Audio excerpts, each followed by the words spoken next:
হযরত আলী রাদিয়াল্লাহু তাআলা আনহুর মতো স্বামী পেতে ভাগ্য লাগে।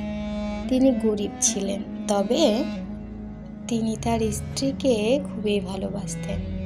ঝগড়া হলে স্ত্রীকে জিতিয়ে দিতেন এবং স্ত্রী রাগ করলে তাকে ভালোবাসার কথা বলতেন। গল্প শোনাতেন, মাঝে মাঝে স্ত্রীর প্রশংসা করতেন এবং আল্লাহ তাআলার কাছে শুকরিয়া আদায় করতেন। স্ত্রী কষ্ট পেলে তাকে বুকে জড়িয়ে ধরতেন, তার মাথায় হাত বুলিয়ে দিতেন, স্ত্রীর কষ্ট ভাগাভাগি করে নিতেন।